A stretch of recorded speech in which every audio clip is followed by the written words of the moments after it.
Found Duckling by EvaDragon. Chapter 2, The Interrogation. Summary. The bats interrogate a very high Danny. They are left with more questions. Hood managed to finagle a giggling Danny up to the safe house. Hood would later say that it was like trying to contain a sack of potatoes and a feral cat at the same time. Hood would also like to complain to management that this isn't what he signed up for. For the record, he was supposed to be out kicking in the teeth of bad guys. He was supposed to be a lot of things. He was not supposed to be a goddamn babysitter for replacement supposedly younger brother. A younger brother who apparently thought Hood smelled funny. Okay, Danny, can you tell us what happened? Nightwing said gently, trying to coax the still very high Danny into some semblance of an interrogation. About 4 months ago, parents went on another bender ghost hunting trip. The bastards, Danny said as he flopped his head back against the couch. And while they were gone, because we'll only be gone for a couple weeks, Danny, Jazz, you'll be fine. Fine, my ghostly ass. Not like I can die again anyways. But I got bored and went snooping. This apparently set Danny into a fit of giggles. Found a box. My box. Pictures in a box. Jack and Maddie in Egypt. Ghost hunting. Friends with Jack and Janet. Janet was preggers. J&J didn't want the baby. As soon as I was born, gave me to Jack and Maddie. Signed their rights away. And why are you in Gotham? Nightwing prodded. Jack and Maddie found out I was Phantom, ghost vigilante back at Anime Park. They shot me out of sky and then gave me to the GW, who vivisected me. That fucking hurts, my guy. Danny replied as he pulled up his shirt. There on display was the puckered Y incision scar. It looked ragged and jagged as if it had been hastily sewn shut. So you're a meta, Batman growled. Nope, I'm a ghost. Being dead is a medical condition. Can't be a meta if I'm not alive. Danny snarked and then giggled. Apparently he thought being dead was hilarious. Batman pinched the bridge of his nose between his fingers. What about any other family members? Red Robin asked. Well, Google said that the Drake parents were dead. Ain't got no other family. Ain't gonna go back to Jack and Maddie. They'll kill me again. Jazz is in college and can't live with her. A friend of mine sent me up with an apartment, and another friend helped me emancipate myself from Jack and Maddie. Now I'm Danny Nightingale, and I'm in online high school right now. Since Gotham doesn't have ghost attacks like Amity, I'm set to graduate in a couple of months. Then got a full ride to Gotham U for mechanical engineering and aerospace engineering. Who is Jazz? Red Robin asked, trying to get Danny back on track. Jazz is Jack and Maddie's older daughter, but she's still my sister. She, Sam, and Tucker are the ones that rescued me from the GIW, Danny stated fiercely, as if daring them to claim Jazz was anything but his sister. Who is the GIW? You mentioned them twice, Nightwing interjected while holding his hands up. Danny leaned in as if he were telling an important secret. Ghost Investigation Ward, government agency, captures and experiments on ghosts. He blew out a raspberry as he finished telling the vigilantes. Fucking hell, Hood exploded. That violates the Meta Protection Acts, Nightwing snarled.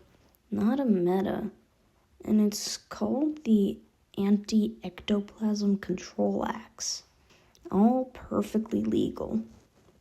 Dudes, I'm so fucking hungry, Danny stated. His pupils were no longer as blown wide open, and he was no longer prone to fits of giggles.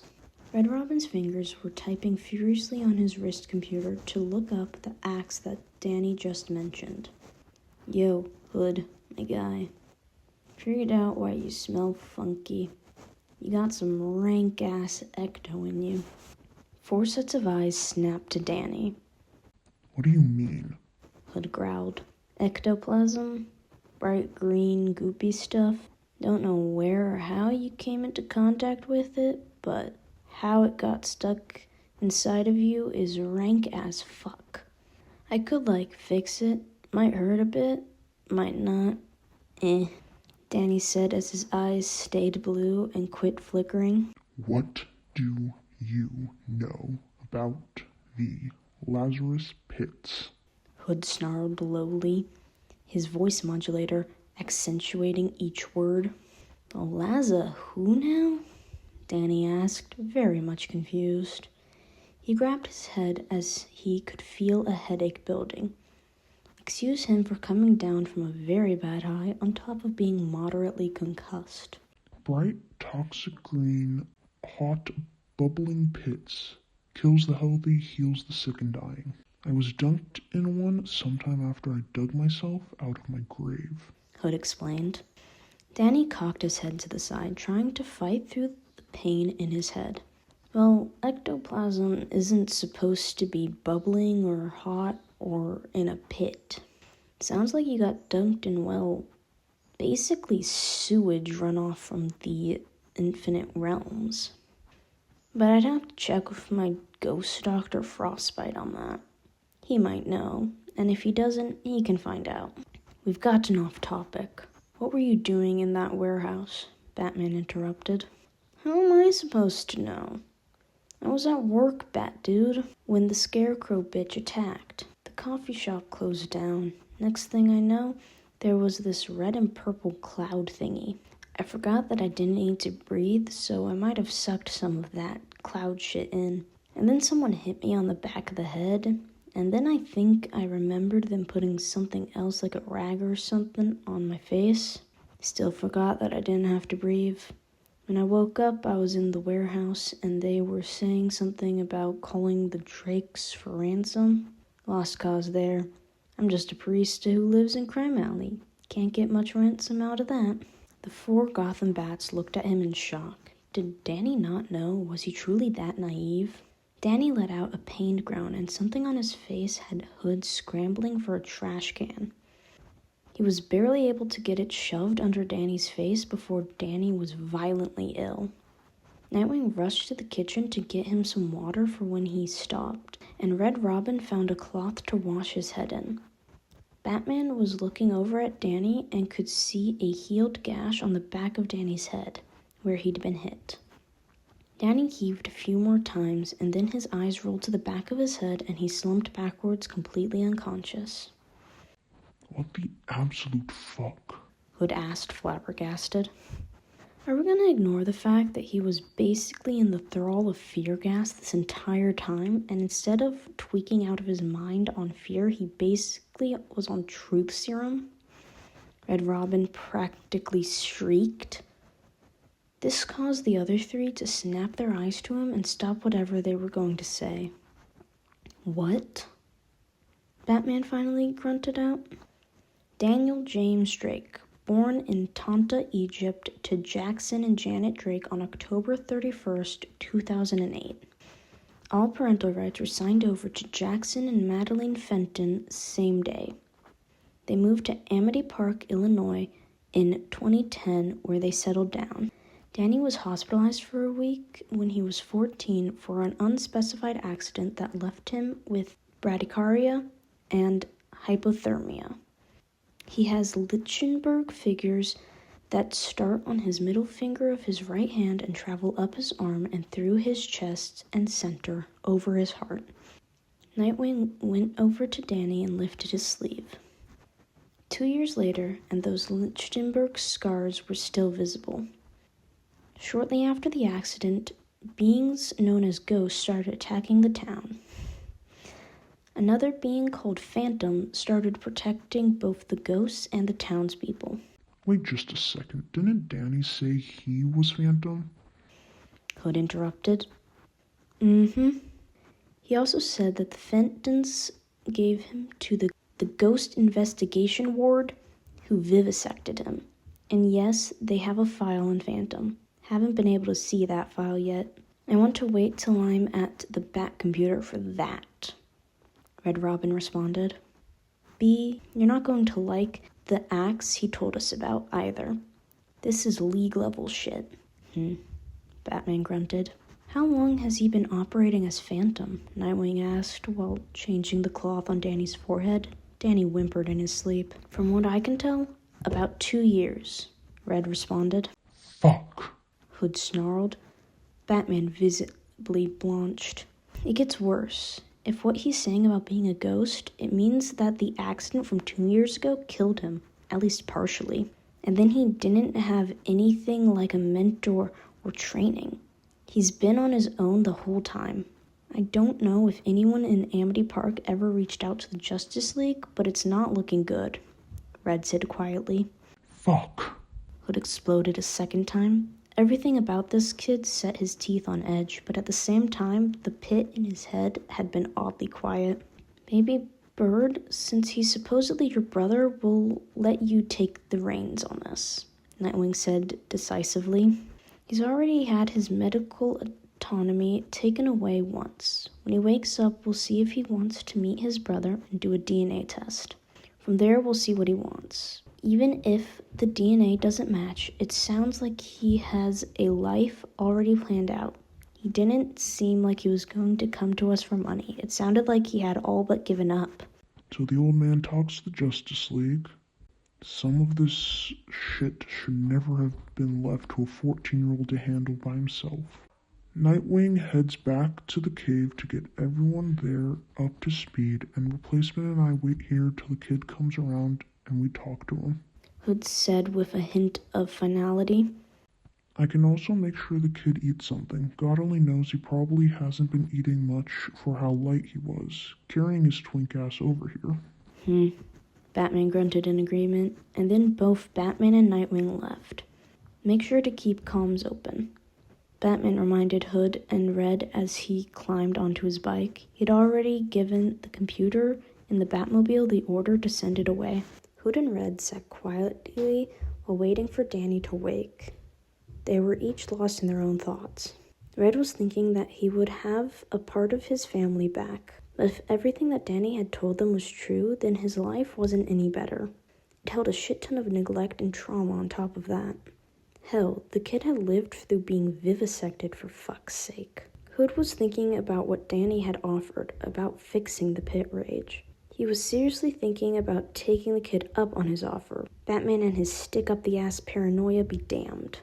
Danny groaned as he was coming to. Damn, what in the hell hit me? He asked of the room in general, not really expecting anyone to answer. Hey, Danny, Red Robin responded. Danny whipped his head around so fast he gave the vigilante whiplash. I'm not in my apartment, am I? What is the last thing you remember? Red asked instead. I was walking home from my job at the coffee shop and there was some kind of rogue attack. I think it was that wannabe Halloween store knockoff farmers fucker. Scarecrow, right? Both Hood and Red snorted and laughed. That was a good way to describe Scarecrow for all that he was once a brilliant psychologist. So you don't remember being caught up in the fear gas or being kidnapped afterwards? Red asked after he calmed down. Is that why I feel like I got hit by a truck? Well, the kidnappers did hit you on the back of the head. Hood supplied helpfully. Meh, not my first time I've been kidnapped, honestly. At least they didn't try to clone me this time, Danny replied. What? Both Red and Hood squealed in unison. Did I say anything, weird while I was, under this fear gas? Danny questioned while rubbing the back of his neck in a nervous tic. Well, kid, to tell you the truth, you were the best interrogation we've ever had. Didn't have to use force or break your kneecaps or anything. Hood teased. Does the name Phantom mean anything to you? Red asked around Hood's teasing. Both vigilantes noticed how Danny blanched. Danny moved his eyes to clock the exits to see if he could make a break for it. Don't try it, Casper. You basically told us your entire life story. Hood said matter-of-factly. Now come here and eat. You're all skin and bones, even if you are a ghost. What? Danny squeaked. I could replay the camera footage for you if you want, Red said softly, hoping that Danny wasn't about to make a break for it. No, fuck. And I'm only half ghost, like Schrodinger's boy. Half ghost, half human. I even get a magical girl transformation out of it. I'd show you, but it would bring the GIW on my ass, so I'll hold off on that for now, Danny said defeatedly. Good news is that you have a brother here in Gotham, Red Robin said around a mouthful of food. Wait, what? And how do you know that? Danny asked suspiciously. By the way, Hood, this is the best food ever. Even better since it didn't come back to life and attack me. Both vigilantes looked at each other in horror. What even was this kid's life? For one, his name is Timothy Drake Wayne. He was adopted by Bruce Wayne after Jack Drake died. And I know that because as co-CEO of Wayne Enterprises, he gets kidnapped a lot, so we bats have to rescue him all the time. We could arrange a meeting between the two of you if you want, Red states, hoping Danny takes the bait. Of course, he's going to want to run a DNA sample. Yeah, I get that, but it'll be hard because I'm half ghost. I have ectoplasm bonded to my DNA, so running it will likely get wonky, I think. But if you can set up a meeting, I'd be down for that. In the meantime, I'd really love to get back to my apartment. I've got a final for my online chemistry class to study for and a project in my AP calculus class to submit that's due tomorrow. Danny, you've been exposed to fear gas and likely have a mild concussion. We can't, in good conscience, leave you unattended, Hood said, exasperated by Danny's complete lack of self-care or self-preservation. Okay, well then, attend to me in my apartment. Apparently, I've already told you my life story. So that means you know my name and have the access to know where I live. If you haven't turned me over to the GIW by now, you're not likely going to. Which means you can take me to my apartment and watch over me just as well there as you can here. He snarked back. The two vigilantes exchanged looks. He had a point. All right, Casper, you're riding with me. Red Robin will follow. Hood sounded like he was just done with everything. Danny leaned into Hood's back for the ride. After all, the older man was built like a walking tank. It doesn't take the trio long to arrive at Danny's studio apartment, and Red Hood is once again the designated carrier as Danny is going in and out of consciousness again. They grapple up to his apartment and let themselves in through the window. Danny snorts himself awake as Hood opens the window. Welcome to my humble abode. It isn't much, but it's all mine, Danny said unabashedly. The two vigilantes looked around in earnest. Yes, the apartment was small, but it also looked lived in. There was a small couch and a coffee table that was strewn with Danny's notes for his classes. The kitchen was barely big enough for a stove and refrigerator. The microwave took up most of the counter space, and there was only one-sided sink. The whole space was barely big enough for one person to turn around in. In one corner, a curtain was hung, and behind the curtain was Danny's bed. The bathroom was just big enough for a toilet, sink, and shower, and honestly, for a 16-year-old emancipated minor, it wasn't all that bad. Hood had taken to inspecting the fridge, and he was right. There was literally no food in Danny's fridge. What have you been eating, Casper? Mostly ate at the coffee shop. Sometimes grab takeout on my way home. I don't really know how to cook. Jack and Maddie never really taught me. They were too caught up in their work, if they even remembered they had kids half the time. Danny said the last bit darkly. Okay, so new plan. Replacement? I'm gonna go get a few groceries so that I can make a couple of meals for us. You two get settled and shit, Hood said as he was already on his way out of the apartment via the window. So earlier you told us that you found a box with pictures. Can I see them? Red asked, hoping he didn't sound too eager. Sure, why not? Danny replied, because why the fuck not? He handed Red Hood the box and then sat down and got to work on his calculus project.